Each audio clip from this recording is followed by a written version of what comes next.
Good morning साथियों।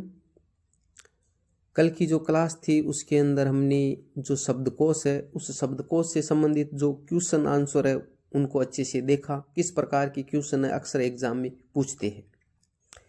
बाकी जब भी हमने शुरुआत की थी जो वर्णमाला की, तो उस वर्णमाला की शुरुआत के समय मैंने आपको बताया था कि एक होता है वर्ण विचार, ठीक है, और उसके बाद में बताया था शब्द विचार, ठीक है, फिर हमारा है पद विचार, वाक्य विचार। इस प्रकार आगे चल के फिर भाषा का निर्माण होता है। तो देखिए हमने वर्णों के बारे में अच्छे से अध्ययन कर लिया है। जो वर्णमाला थी हमारी, तो उस वर्णमाला में हमने स्वरों को, व्यंजनों को किस प्रकार वर्गीकृत किया है, किस प्रकार उसका विभाजन किया है अलग अलग आधार पर, वो हमने अच्छे से देख लिया। अब वहां से हम आते हैं शब्दों पे, यानी शब्द है वो कौन कौन से, यानी शब्द विचार। तो उस शब्द विचार की हम बात करें तो हमारे सिलेबस के अंदर तत्सम तद्भव शब्द है वो दे रखे हैं, ठीक है। तो आज हम इस क्लास के अंदर हमारे तत्सम तद्भव और जो विदेशित शब्द दे रखे हैं उनके बारे में अच्छे से अध्ययन करेंगे और ये भी जानकारी लेंगे कि शब्द है वो कितने प्रकार के होते, अलग अलग भागों में उसको किस प्रकार विभाजित किया गया है। तो मैं BL लूणा मेरे यूट्यूब चैनल स्टडी टाइम में आपका हार्दिक स्वागत करता हूं। अगर आप मेरे चैनल पे पहली बार विजिट कर रहे हो तो चैनल को सब्सक्राइब कर लीजिए, ताकि जब भी मैं कोई नया वीडियो अपलोड करूं तो उसका नोटिफिकेशन आपको तुरंत मिल सके। वीडियो आपको डेली मिलती है 8 बजे, तो कंटिन्यू आप मेरे चैनल से जुड़े रहे, अच्छे से तैयारी करते रहे। सर्दियों का मौसम चल रहा है तो सर्दियों का ख्याल रखते हुए अच्छे से आप पढ़ाई करते रहिए, क्योंकि पहला सुख निरोगी काया। तो पहले आपका स्वास्थ्य, उस पर अच्छे से ध्यान करिए। स्वास्थ्य अच्छा रहेगा तो ही पढ़ाई अच्छे से होगी। फर्स्ट ग्रेड और सेकंड ग्रेड की जो प्लेलिस्ट है वहाँ पर आपको सारे वीडियो कंटिन्यू मिल रहे हैं, अच्छे से आप उसका अध्ययन कर लीजिए। उसकी जो PDF फाइल है वो टेलीग्राम पे, टेलीग्राम को ज्वाइन कर लीजिए, जिसका लिंक वीडियो के डिस्क्रिप्शन बॉक्स में है। बिना समय गवाए हम शुरुआत करते हैं आज की क्लास की। तो देखिए एक बार मैं थोड़ा इरेज कर लेता हूँ इसको। अब देखिए शब्द विचार, तो देखिए तत्सम तद्भव शब्द, आज हम तत्सम तद्भव शब्द के बारे में अध्ययन करेंगे। उससे पहले हम देख लेते हैं कि शब्द किसे कहते हैं। शब्द किसे कहते हैं, तो देखिए वर्णों के क्रमबद्ध और व्यवस्थित समूह को जिससे एक या अधिक अर्थों की प्राप्ति होती है शब्द कहलाते हैं। मैंने पीछे भी आपको इसके बारे में बता दिया, परंतु जो विद्यार्थी नए आए, तो शब्द का मतलब होता है कि जो वर्ण है वो क्रमबद्ध हो। जिस प्रकार मैंने कमल का एक उदाहरण बताया था, क, मैं और ल, यानी जो वर्ण है क, मैं और ल, इनको हमने एक जगह किया और हमारे सामने एक शब्द बना कमल। तो कमल किसी व्यक्ति का नाम हो सकता है, कमल किसी जो पुष्प है उसको हम कमल कहते हैं, एक फूल का नाम है। दूसरा कोई भी हम शब्द ले लेते हैं जिसका एक अर्थ निकलता हो, जिस प्रकार हमने यहाँ पर कर एक शब्द लिया, ठीक है, तो इसके बहुत सारे अर्थ निकलते हैं। कर यानी हाथ को भी कहते हैं, ठीक है। कर एक जो करना क्रिया होती है उसका भी अर्थ दे रहा। कर एक जो टैक्स होता है, ठीक है। तो यही बात ये हमारे को समझा रहा है। अब जैसे मान लिया ये तो हमने एक शब्द लिया, अब एक जैसे ले, मैं, क, इस प्रकार हमने लिख दिया है। इसी जो यही है वो वर्ण ये की यही है, यानी यहाँ ले लिया हमने, मैं लिया, कह लिया। अब इनमें जो फर्क है वो देखिए कि कमल है उसको हमने एक सेट किया, तो एक जो नाम है जो हमारे को एक शब्दकोश में मिलता है और जिसका एक अर्थ निकलता है। जैसे ही शब्द आया कमल, तो हमारे सामने एक अर्थ निकल के आया कि ये कोई फूल है या किसी व्यक्ति का नाम है। जैसे ही हमारे सामने ये कर शब्द आया, ठीक है, अब उसका मतलब हाथ होता है, करना होता है, टैक्स होता है। इसको हमने रक कर दिया, रक। अब इसका कोई अर्थ नहीं निकल रहा। वर्ण वो के वही है, इसी में वर्ण वो के वही है, पर वो व्यवस्थित नहीं है, कर्मबद्ध नहीं है। तो यही परिभाषा कह रहे हैं कि शब्द किसको कहेंगे, हम इसको शब्द नहीं कह सकते, इसको शब्द नहीं कह सकते। ये कह रहा है कर्मबद्ध और व्यवस्थित समूह को जिससे एक या अधिक अर्थों की प्राप्ति होती है वो शब्द कहलाते। शब्द के बारे में अच्छे से समझ गए कि शब्द किसे कहते हैं। अब देखिए उत्पत्ति की बात करें, यानी जहां से ये उत्पन्न हुए हैं, तो उत्पत्ति के आधार पर शब्दों का जो विभाजन है, ये छोटी सी बात जो शुरुआत यानी बेसिक हमारे को समझ में। आजकल RPC क्या देख रही है, जो गाइड में चीजें दे रखी है वो रटी रटाई चीजें आप जब जाते हो, तो इसीलिए तो एग्जाम में आपको पेपर है वो हार्ड लगता है। उस पेपर को आप अच्छे से कर नहीं पाते हो और आपको लगता है कि पेपर पता नहीं कहाँ से आ रहा है, वो हार्ड है। वो पेपर हार्ड नहीं है, वो उस प्रकार से बनाया गया है कि आपने उस कॉन्सेप्ट को अच्छे से समझा या नहीं समझा है, ठीक है। तो यही बात है कि जो अब सीधा आप क्या करते हो, तत्सम तद्भव शब्द है, तत्सम तद्भव शब्द उनको रट के जाते हो, ये तत्सम होता है, ये तद्भव होता है, ये तत्सम होता है, ये तद्भव होता है, इस प्रकार करके जाते हो। और वहां पर आपसे पूछ ले कि उत्पत्ति के आधार पर शब्दों का वर्गीकरण कितने भागों में किया गया है, जितने में आपको पेपर है वो हार्ड लगने लग जाता है, ठीक। तो पहले बेसिक समझना जरूरी है, उसके बाद में आगे आगे बढ़ते रहना है, समझ रहे हो। तो देखिए, उत्पत्ति के आधार पर शब्दों का वर्गीकरण, तो उत्पत्ति के आधार पर जहां से वो पैदा हुए हैं तत्सम शब्द होते हैं, तद्भव शब्द होते हैं। दो ये हो गए, तत्सम तद्भव, जो हमारे सिलेबस के अंदर है, जिसके बारे में हम अध्ययन करेंगे। आगे देखिए, आगे हमारा देशज शब्द होता है, विदेशज शब्द होता है और संकर शब्द होता है। अब एक बार इनकी थोड़ी चर्चा कर लेते हैं कि जो तत्सम शब्द है वो मूल हमारे जो संस्कृत है उस संस्कृत के शब्द है, यानी संस्कृत में जैसे थे वैसा का वैसा ही हमने हिंदी में काम में ले लिया, क्योंकि जो हमारी हिंदी भाषा वो संस्कृत से निकल कर आई है। तो जैसे संस्कृत में थे सेम संस्कृत के शब्दों को हमने हिंदी में काम में ले लिए, वो तत्सम है। फिर हमने तद्भव शब्दों की बात करें तो थोड़ा बहुत उसमें हमने परिवर्तन करके हिंदी में काम में लिया है, वो हमारे तद्भव शब्द हो गए, यानी थोड़ा परिवर्तन हमने किया है, वो परिवर्तन वाले शब्द है, वो हमारे तद्भव हो गए। देशज शब्द, देशज शब्द वो होते जो हमने देश में, हमारे यहाँ पर जो एक पर्टिकुलर एरिया होता है वहां पर हमने पैदा किया, उसका अर्थ उसी एरिया वालों को अच्छे से पता होता है। दूसरे एरिया, जैसे मान लिया आपके जो ये आभूषण हो गए, वस्त्र हो गए, इनके नाम जब जीके के अंदर हम पढ़ते हैं तो हमारे को पता नहीं चलता है। अब जैसे मान लिया जो अंगरखी है, बुगतरी है, ऐसे जो गाबा है, ये जो नाम है ना वो उधर वाले एरिया में जो आदिवासी लोग हैं वो अपने हिसाब से उन कपड़ों के नाम रखे हैं, ठीक है। तो यही कहानी होती है कि इसलिए वो शब्द है वो वहां पर चलते, हमारे को उनका पता नहीं होता, इसलिए वो हमारे को याद नहीं रहते, उनके लिए वो एक नॉर्मल सी बात है। तो ये पर्टिकुलर जहाँ पर जो स्थान होता है वहां पर ये पैदा होने वाले शब्द होते हैं। विदेशज वो शब्द होते हैं जो विदेशी भाषाओं के, जैसे अंग्रेजी के शब्द जो हिंदी में हमने बहुत सारे काम में, जैसे ऑफिस हो गया, हमारे स्कूल हो गया, बहुत सारे शब्द है जो हम इंग्लिश के शब्द है जो हिंदी के अंदर काम में लेते हैं। और संकर शब्द वो होते हैं जो दो भाषाओं के शब्दों को जोड़कर एक नए शब्द का हमने निर्माण किया है, समझ गए। तो ये तो हमला बेसिक हमारी जानकारी हो गई। उसके बाद में बात करते हैं, तो अब देख लिए रचना या बनावट के आधार पर शब्दों का वर्गीकरण हो गया। फिर रचना के आधार पर शब्दों का वर्गीकरण, ठीक है, वो उत्पत्ति के आधार पर था। रचना के आधार पर शब्दों का वर्गीकरण जो रूढ़ शब्द होते हैं, यौगिक शब्द होते हैं और योग रूढ़ शब्द होते हैं, जो हमारे सिलेबस के अंदर अभी नहीं दे रखे हैं, ठीक है। पर एक बार मैं आपको बता दूं कि शब्दों का वर्गीकरण किस प्रकार किया गया है। आगे बात करें प्रयोग के आधार पर शब्दों का वर्गीकरण। विकारी शब्द होते हैं जो हमारे सिलेबस में दे रखा है, संज्ञा, सर्वनाम, क्रिया और विशेषण। इसके बाद में अभिकारी शब्द अव्यय बोलते हैं, सिलेबस में दे रखा क्रिया विशेषण नाम से, ठीक है। तो ये हमारे सिलेबस के अंदर है, जो हमारे क्या है प्रयोग के आधार पर शब्दों का वर्गीकरण। और विकारी शब्दों में ये हो गए संज्ञा, सर्वनाम, क्रिया और विशेषण। और शब्द निर्माणकारी शक्तियां वो भी हमारे सिलेबस में दे रखे, उसके अंदर हमारे होते संधि, समास, उपसर्ग, प्रत्यय, ठीक है। आगे देखो, आगे हम 4 नंबर की बात करें, अर्थ के आधार पर शब्दों का वर्गीकरण। तो देखो एकार्थी शब्द होते हैं हमारे जो सिलेबस के अंदर, जो एकार्थी शब्द है, विलोम शब्द है, अनेकार्थी शब्द है, वाक्यांश के लिए एक शब्द है, ये जो दे रखे एकार्थी शब्द है, अनेकार्थी शब्द है, पर्यायवाची शब्द है, विलोम शब्द है, समूहोच्चारित या युग्म शब्द है, शब्द समूह के लिए एक शब्द है, समानार्थक प्रतीत होने वाले भिन्नार्थक शब्द है। ये जो सारे है जो शब्दों का वर्गीकरण किया गया है। आगे बात करते हैं हम, समानार्थक प्रतीत होने वाले भिन्नार्थक शब्द हो गए, समूहवाची शब्द हो गए और ध्वन्यार्थक शब्द हो गए। तो ये शब्दों का वर्गीकरण किया गया था। तो मैंने सभी आपको बता दिया कि शब्दों का वर्गीकरण किस किस आधार पर अलग अलग किया गया। अब जो हमारे मूल टॉपिक पे हम आते हैं, जो हमारे सिलेबस में दे रखा है तत्सम तद्भव शब्द, और आज इसी क्लास के अंदर हम तद्भव जो तत्सम शब्द है वो पढ़ेंगे। तो पहला हमारा है तत्सम शब्द। तत्सम शब्द, तत्सम शब्द दो शब्दों से मिलकर बनते हैं, तत् और सम, ये दो शब्द है इसके अंदर। तत् यानी उसके, उसके कौन, संस्कृत, ठीक है, और सम यानी सम्मान, अर्थात संस्कृत के सम्मान। समझ में आ गया।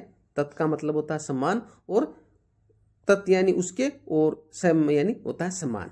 तो उसके समान यानी उसके यानी संस्कृत के समान। तो जो संस्कृत के समान है, संस्कृत के जैसे ही है, वो सारे शब्द है वो हमारे तत्सम कहलाते हैं। तो समझ में आ गया तत्सम की जो परिभाषा है। अब है कि तत्सम शब्दों की पहचान हमें पता कैसे चलेगा, क्योंकि तत्सम शब्द है वो हमारी जो गाइड होती है उस गाइड में बहुत सारे दे रखे होते हैं और सारे शब्दों को हम रट नहीं सकते, याद नहीं कर सकते, ठीक है। तो उसके लिए कुछ पहचान होती है जिसके आधार पर हम ये पता लगा सकें कि ये शब्द हमने पढ़ा तो नहीं है पर उसके अंदर ये नेम काम कर रहा है, इसलिए ये तत्सम हो सकता है, ठीक है। तो वो देख लेते हैं। छत्रे जय और श्रय यानी जो संयुक्त व्यंजन है, छत्रे जय और श्रय संयुक्त व्यंजन है, ये का प्रयोग केवल तत्सम शब्दों में ही होता है। यानी अगर ये शब्द ये जो वर्ण है वो शब्द में चाहे आगे पीछे बीच में कहीं भी आ जाए, ऐसे जो ये जो वर्ण है अगर उसके अंदर आपको मिल जाए तो वो शब्द है वो क्या होगा, तत्सम ही होगा। ये शब्द है जो तत्सम जो शब्द है उसी में ये वर्ण काम में लिए जाते हैं। जैसे उदाहरण में अश्रु, तो तीसरा आ गया अश्रु का जो तद्भव की बात करेंगे तो आंसू होगा। इक्सु, ईख को बोलते हैं जो गन्ना होता है। मित्र, मीत यानी जो दोस्त होता है। तो ऐसे प्रकार के जो, तो कहने का मतलब हमने इसको देखा तो देखते हमें पता चल जाएगा ये तत्सम है या तद्भव शब्द है। विसर्ग चिन्ह, जिसके विसर्ग चिन्ह लगा हुआ प्रयुक्त शब्द तत्सम होता है। जैसे प्रातः, जहां भी विसर्ग लगा हुआ आपको मिले तो आप देख के उसको कर दीजिए कि ये तत्सम शब्द है। दुख, ज्येष्ठ, ये शब्द। री का प्रयोग केवल तत्सम शब्दों में होता है। यानी जो री होता है हमारे जो स्वर है उस स्वरों में जो री होता है, तो री का प्रयोग है वो कहां पर होगा, सिर्फ तत्सम शब्दों में होगा। मूल रूप व मात्रिक रूप, यानी मूल रूप में भी यही होगा, मूल रूप तो ये हो गया, ठीक है। और मात्रिक रूप है वो जो नीचे लगाते हैं हम, ये मात्रा जैसे मान लिया कह के नीचे हमने लगाए तो ये रहा, देखो ये तो मात्रिक रूप है और ये रहा जो मूल रूप है। तो ऋतु और कृष्ण, तो ये मात्रिक रूप की बात हो चाहे मूल रूप हो, दोनों ही रूपों में जहां भी ये लगे हुए वो शब्द है वो देखते हैं हमें पता कर लेना है कि तत्सम शब्द है। स, कौन सा स, मूर्धन्य स का प्रयोग केवल तत्सम शब्दों में, जैसे उष्ट, पोष, श्रेष्ठी, काष्ठ। यानी इस जो स का प्रयोग अगर कहां पर भी आपको दिखाई दे तो वो शब्द ही तत्सम होगा। आगे बात करें ये स, कौन सा, तालव्य स का प्रयोग सामान्यतः, सामान्यतः का मतलब है ज्यादातर, यानी अब मान के चलो 80% शब्दों के अंदर है वो जहां मिलेगा वो शब्द है वो क्या होंगे, तत्सम होंगे। कुछ शब्द है वो तद्भव हो सकते हैं, जैसे सत्य, शीर, शिक्षा, शया, श्वास आदि।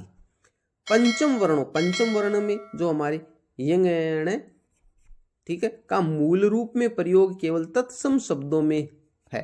कहने का मतलब इनका जो मूल रूप में प्रयोग है, अनुस्वार की बात नहीं हो रही है यहाँ पर, भाई इसकी जगह अनुस्वार लगा वो बात नहीं हो रही, सिर्फ जो मूल रूप है इनका, जो पंचम वर्णों का जो 3 हो गया, जो एक तो क वाली का, एक च वाली का और ट वाली का, ठीक है। तो लास्ट वाले है ये वाग्मय, जो साहित्य होता है, भंडार, चंचल। तो यहाँ जो शब्द आए ये शब्द है वो किस में आएंगे, ये शब्द हमारे तत्सम शब्दों में आएंगे। तो ये कुछ जो पहचान थी जिसको अगर आप याद कर लेते हो, समझ लेते हो, तो आपको शब्दों को देखकर, आप कुछ शब्दों को देखकर ऐसे पहचान सकते हो कि ये शब्द वो तत्सम होगा। अगर वो शब्द आपको उसका अर्थ आ रहा है या नहीं आ रहा है, कभी आपने उसको देखा या नहीं देखा, फिर भी ये जो 5-6 लाइनें मैंने यहाँ पर लिखी है इनके आधार पर आप उसको पहचान सकते हो, उसको फाइंड कर सकते हो कि तत्सम शब्द ही है, ठीक है।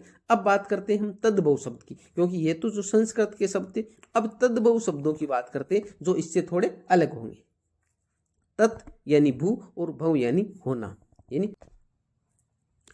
यानी संस्कृत के समान है वो तो क्या है, तत्सम है, और उससे थोड़े अलग है वो क्या है, तद्भव है।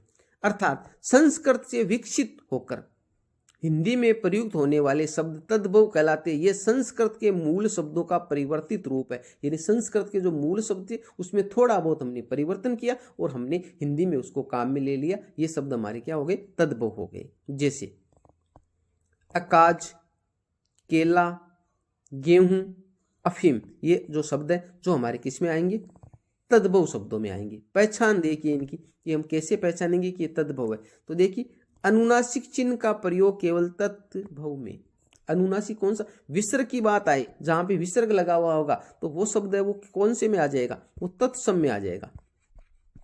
और अनुनासिक का मतलब जहां चंद्र बिंदु लगा हो वो हमारा तत्भव में आ जाएगा, तद्भव। तो देखिए आंसू विसर्ग, सॉरी वो चंद्र बिंदु लगा, ऊंट, ऊंट का ऊपर देखा उष्ट होता है, गेहूं गोधूम होता है। आगे देखो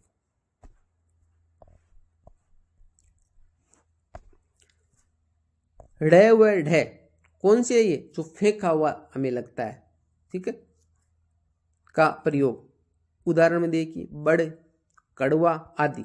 तो जिसके ढ और ढ वो हमारे ट ठ ड वाले लाइन से अलग है, जो मैंने आपको बताए हैं। जो वर्णमाला की क्लासें आपने अच्छे से देखी है तो आप अच्छे से इसको समझ रहे होंगे। तो इनका प्रयोग जहां पे होगा तो वो शब्द किस में आ जाएगा, हमारा तद्भव शब्दों में आ जाएगा, ढ और ढ। एक तो ये ढ वाला है और एक ये ढ वाला है। नोट की बात करें हम, व का प्रयोग तत्सम शब्दों में तथा ब का प्रयोग तद्भव शब्दों में होता है। यानी ये भी 90% की बात हो रही है, ठीक है। 90% ऐसा होता है कि जहां पे वह आपको बीच में दिखाई दे तो वह जो शब्द बीच में हो, आगे हो, कहीं भी हो, तो वो वह वाला शब्द है वो ज्यादातर है वो तत्सम होगा, और जहां पे ब होगा वो ज्यादातर शब्द है वो तद्भव होगा।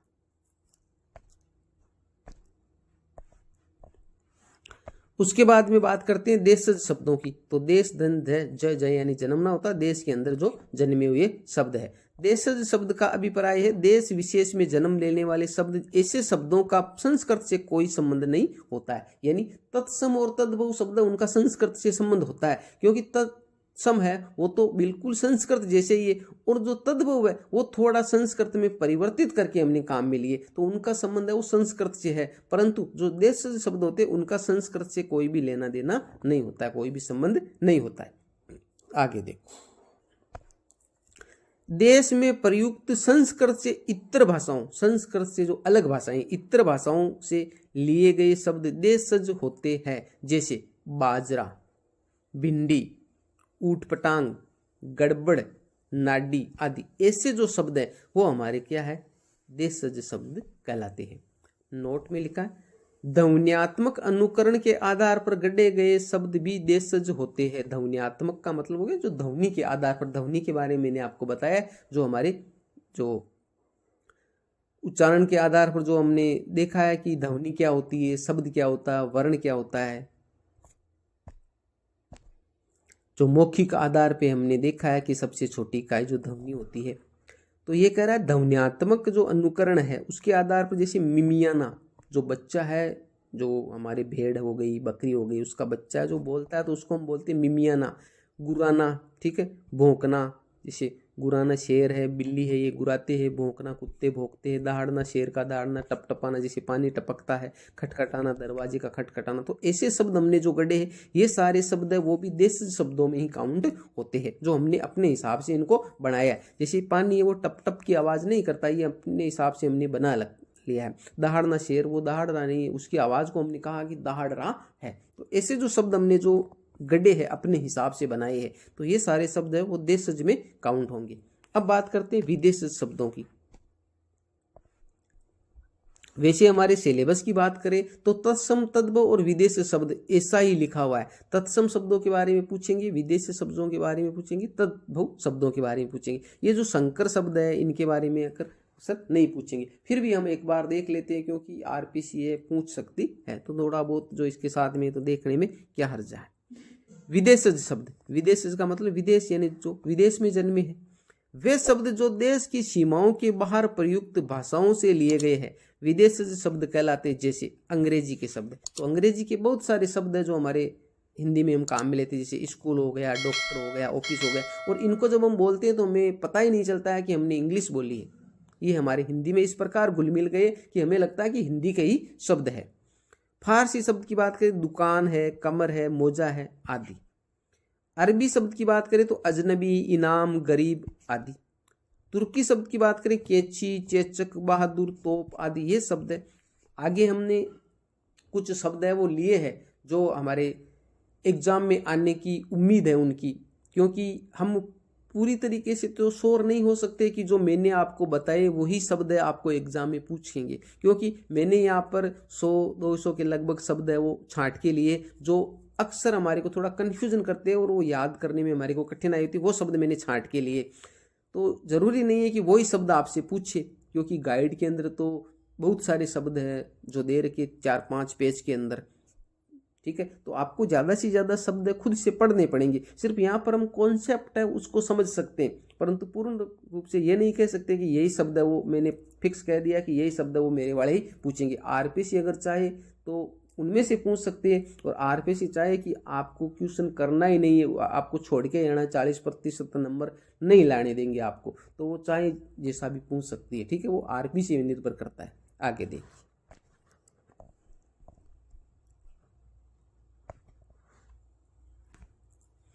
संकर शब्द। संकर शब्द वो संकर का शाब्दिक अर्थ है मिश्रण।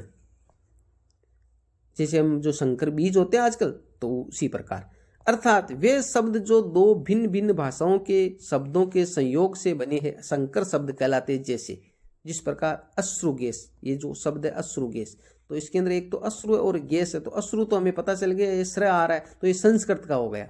ठीक है, और गैस है वो अंग्रेजी का है। गैस है वो क्या है, अंग्रेजी का है। अग्निवोट, तो देखिए अग्निवोट के अंदर अग्नि है वो संस्कृत का है।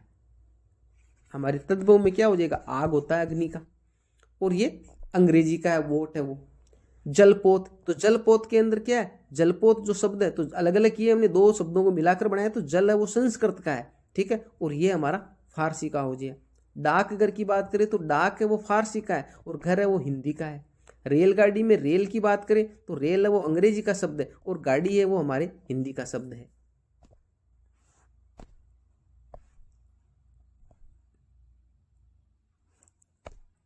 अब यहां पर देखो प्रमुख तत्सम तद्भव शब्द मैंने यहां पर लिए हैं, तो ये प्रमुख तत्सम तद्भव शब्द है, इनको हम देखेंगे। बहुत सारे हमने जो लिए यहां पर वो देखेंगे, और उसके बाद में हम जो क्वेश्चन आंसर है वो देखेंगे कि एग्जाम में अक्सर किस प्रकार के क्वेश्चन है वो पूछते हैं। तो कल वाली क्लास के अंदर हम इन सारे शब्दों को देख लेंगे, और उसके बाद में जो क्वेश्चन आंसर वो देखेंगे। ठीक है, ये क्लास आपको अच्छी लगी है, जो मैंने बताया वो आपको अच्छे से समझ में आ रहा है, तो वीडियो को आप लाइक करिए। किसी भी प्रकार का आपको कन्फ्यूजन, कोई डाउट है, कोई शिकायत है, तो आप मेरे को कमेंट कर सकते हो। जब भी मेरे को टाइम मिलेगा आपको उसका उचित जवाब दिया जाएगा।